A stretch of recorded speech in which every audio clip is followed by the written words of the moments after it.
હાય મહાદેવ મિત્રો, આપણે જાગીએ છીએ આપણે તૈયાર થઈ ગયા છે. તો ચલો નીકળીએ. આપણે મમ્મી પપ્પાને પગે લાગીને આપણે નીકળી ગયા સીધા મંદિર માટે. તૈયાર થઈને આપણે નીકળી ગયા જસ્ટ મંદિર માટે. અને મંદિર પહોંચતા આપણે મહાદેવના દર્શન કર્યા બાદ ગણપતિ દાદાના પણ દર્શન કરજો. આ મહાદેવ દેખો પહેલાં તમે, અમારા કેટલા સુંદર મહાદેવ લાગે છે. અને એના બાજુમાં જે શ્રેયપતિ ગણપતિ ગજાનંદ મહારાજ, બોલો ગણપતિ બાપ્પા મોર્યા કહીને આપણે નીકળી ગયા પાછા ઘરેની તરફ. તો રસ્તામાં અને ઘરે આવી ગયા હતા. અને ઘરે આવી ગયા અને ઉપર આપણે ચડી ગયા હતા. અને મમ્મીએ આપણા માટે મસ્ત ટન ટનાટી ચા બનાવી રાખી હતી. તો કપ ભરીને ચા આપી દીધી અને આપણે ચા પી લીધી. અને આપણે ગયા દુકાન માટે. દુકાનનો ટાઈમ હતો 8:30 વાગ્યાનો. આપણે ચાલતા ગયા અને હું વિચારતો જ હતો, હું થોડું ઘણું વધારે પડતું વિચારતો આવી ગયા આપણે દુકાન પાસે. અને જેવા દુકાન આવ્યા તો દુકાન તો ખોલવાની બાકી હતી, કેમ કે ચાવી આવી નથી. શું કરીએ આપણે? તો મારા મિત્રો, આજ સવારમાં હું આવી ગયો છું દુકાન, પણ દુકાનની ચાવી આવી ત્યારે હું દુકાન ખોલવાનો પ્રયત્ન કરું. અમારા બાજુવાળાની દુકાન ખોલી જવા આવી છે. દેખો આ મદારી જોઈ રહ્યા છે, જેમ કે એમનો એવોર્ડ મળવાનો એમ કરીને ઊભા રહ્યા છે. દાસી તો બતાવો થોડું તમારું. તમે કેમેરામાં આવો તો તમે શરમાઈ જાઓ, તમને ખબર નથી. આવા ગાંડા વ્યક્તિઓ જોવા માટે અમારી ચેનલ સબસ્ક્રાઈબ કરજો.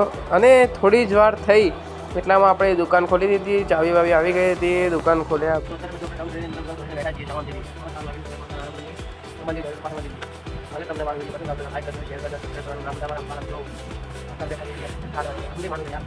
મને કહી દીધું કે તું મંદિરને સાફ કરીને અગરબત્તી કરીને માતાજીને દીવો કરીને તે તું બેસી જાતે. મેં કીધું સારું. તો મેં જલ્દી દીવો અગરબત્તી કર્યા બાદ અગરબત્તીને બહાર ભરાઈને મેં કીધી દીધી. પછી પાછો અને આપણા માતાજીના તમે દર્શન કરવાના ના ભૂલતા મારા મિત્રો.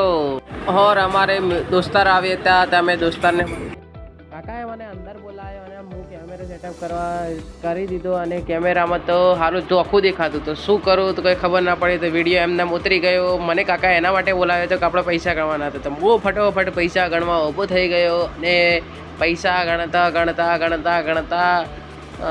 ગણી દીધા ને પછી આપી દીધા.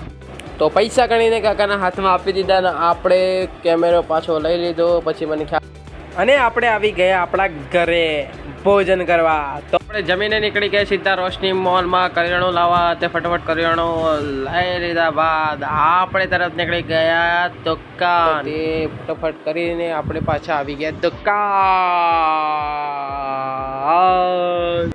તો મને વિચાર આવતા હતા કે હું આ ખેડૂતમાંનો રાજા કેમ ના બની જાઉં.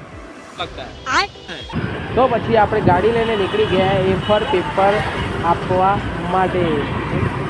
જેવા આપણે દુકાન આવ્યા તેવું જ આપણું માથું ગરમ થઈ ગયું, કેમ કે આપણે કામ કરીને આવ્યા તો કપડું બગડી ગયું. તે શું કરવું યાર, કંટાળો આવતો હતો. મને એટલો ગુસ્સો આવતો ને, એ ગુસ્સો હું પી ગયો.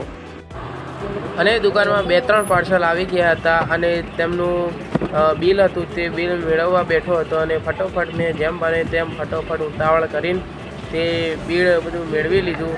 મેળવ્યા બાદ આપણે બજારમાં થોડું ઘણું કામ આવ્યું હતું. તે ફટોફટ આપણે નીકળી ગયા તે કામ પૂરું કરવા. તે કામ પૂરું કરીને પાછા આવી ગયા આપણે દુકાનનો સાંજનો ટાઈમ થઈ ગયો હતો. વધાવવાની તૈયારી હતી અને ફટોફટ મેં વધાવીને ઘરે નીકળી ગયા હતા. જેવો હું ઘરે આવ્યો તેવા ભડાકા ફૂટવાના ચાલુ થઈ ગયા હતા. અને હું કહેતો હતો કે તમને મારા વિડીયો પસંદ આવે તો લાઈક કરજો, શેર કરજો અને સબસ્ક્રાઈબ કરવાના ના ભૂલતા મારા વાલા મિત્રો, મારા ફેરુઓ.